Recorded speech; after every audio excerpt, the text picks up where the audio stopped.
Light at the interface of two media. Optics में जब भी लाइट ट्रेवल करती है तो interface play a very important role. Fine, यहाँ पे interface of two media, what I mean by interface?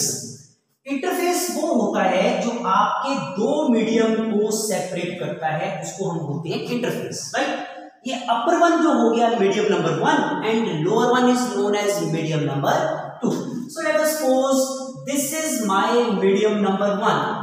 अब आप मीडियम को डिफरेंशिएट कैसे करेंगे? कौन सा वे है जिससे हम एक मीडियम को दूसरे मीडियम से डिफरेंशिएट कर दें? ये है मेरे पास मीडियम नंबर 1 और ये है मेरे पास मीडियम नंबर 2।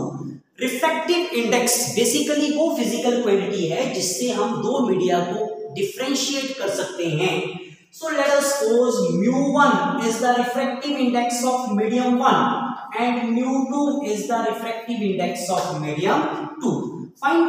यहाँ पे mu1 mu2 किसी भी मीडियम की कैरेक्टरिस्टिक्स हैं जो आपको मीडियम की नेचर के बारे में बताएंगे, तो इसको बोलेंगे refractive index of the medium 1 and this is the refractive index of the medium 2।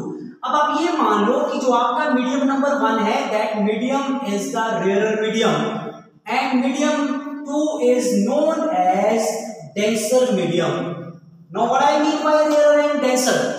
Rarer medium ऐसा मीडियम जिसमें सिर्फ एयर हो, उस मीडियम को बोला जाता है रेयरर मीडियम और उसका रिफ्रैक्टिव इंडेक्स यूनिटी के बराबर होता है। Means refractive index of this medium is always equal to 1।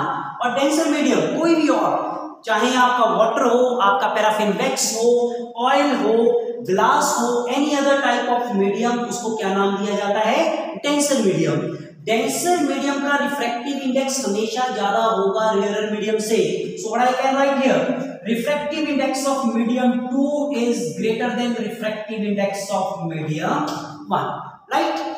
मेरा यहाँ पे मोटिव है कि लाइट जब ट्रेवल करेगी एक मीडियम से दूसरे मीडियम में, then what basically happen, what going to be here when the light is traveling from refractive index mu1 to refractive index mu2?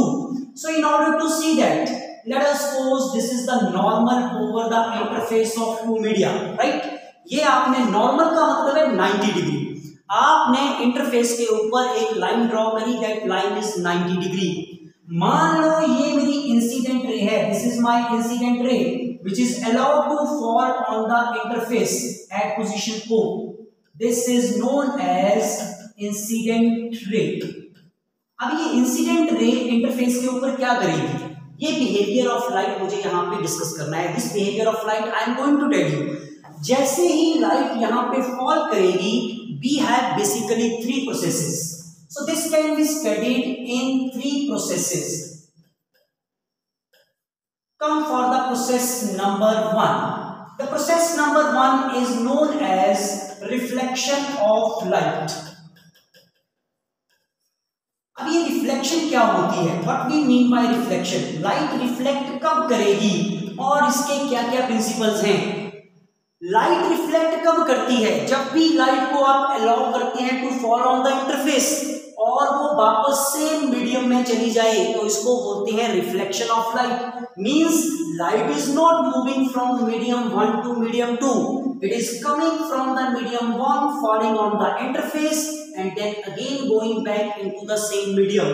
तो ये लाइट जैसे ही आपकी ओ के ऊपर फॉल करेगी, it will move in the same way by reflecting from position O in the same medium and this phenomena is known as reflection. इसको हम लोग बोलते हैं रिफ्लेक्शन। तो रिफ्लेक्शन में आपकी लाइट सेकंड मीडियम में एंटर नहीं करेगी, आपकी लाइट फर्स्ट मीडियम में ही रह जाएगी। Fine.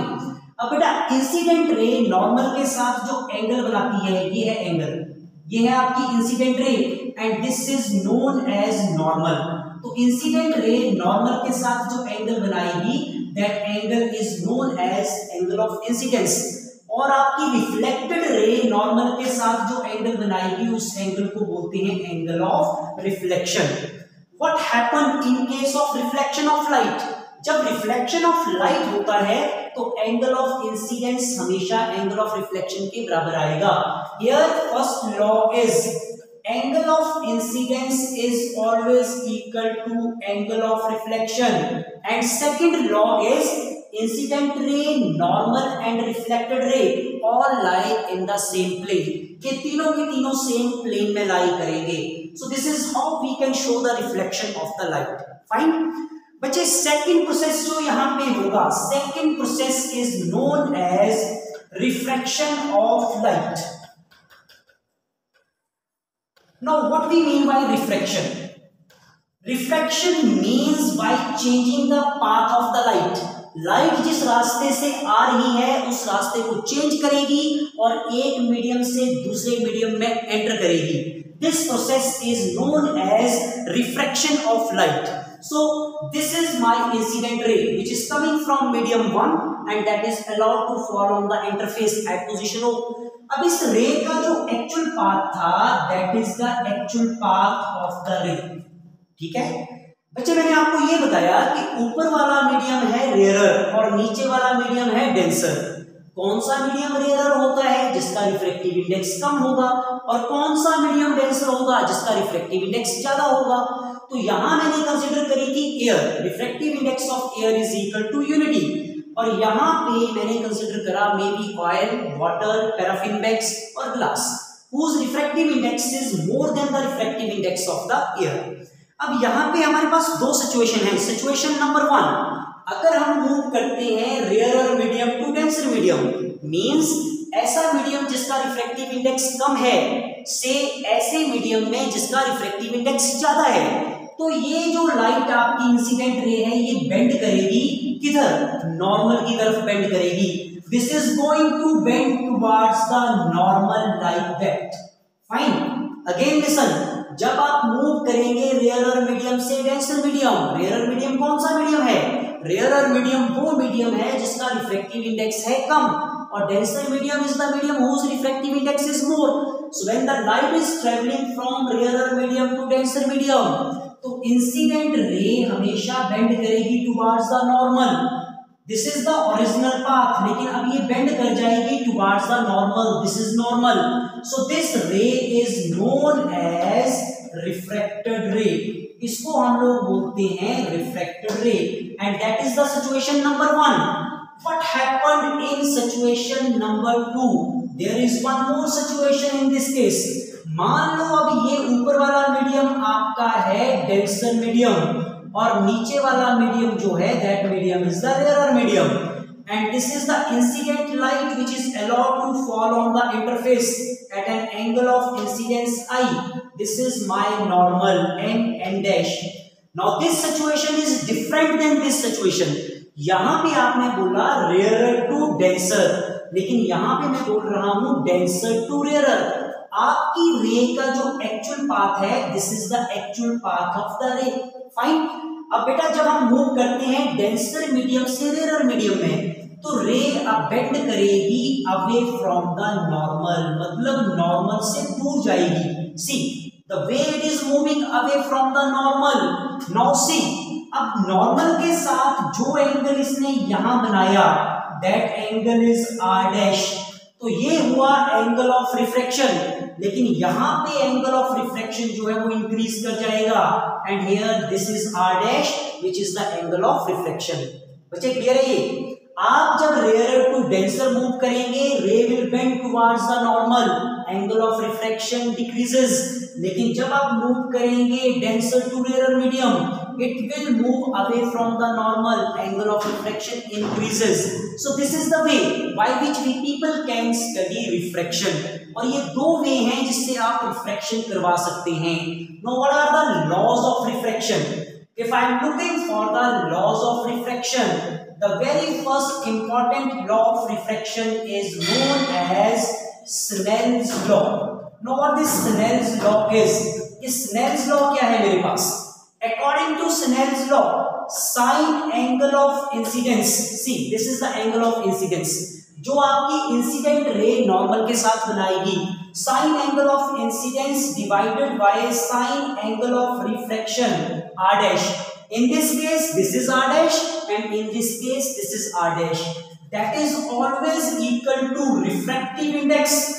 refractive index of medium 2 with respect to medium 1. It is refractive index of medium 2 with respect to refractive index of medium 1. Is refractive index of medium 2 with respect to 1, and that is further written as refractive index of medium 2 divided by refractive index of medium 1. This ratio is basically constant. So this is Snell's law. That is the first law for the refraction. And second law for the refraction is incident ray, normal and refracted ray, they lie in the same plane. Fine. So this is how we can identify the refraction. So this is the second process. What will happen? Process number 3. Again, when this incident ray is allowed to fall on the interface, there is a third process also, and this third process is known as absorption of the light at the interface. Now what I mean by absorption? Some amount of light का कुछ portion यहाँ पे fall करेगा इस interface या interface को heat up कर देगा, means energy is given at this place, और इसको बोला जाता है एब्जॉर्प्शन ऑफ द लाइट। जहां पे लाइट आपके इंटरफेस के ऊपर फॉल करेगी, उस इंटरफेस के ऊपर इसका एब्जॉर्प्शन होगा, और एब्जॉर्प्शन होने के बाद यहाँ पे लाइट इसको क्या करेगी, this light is making it heated up. So these are the three processes which are going to take place when the light is traveling from one medium to another medium.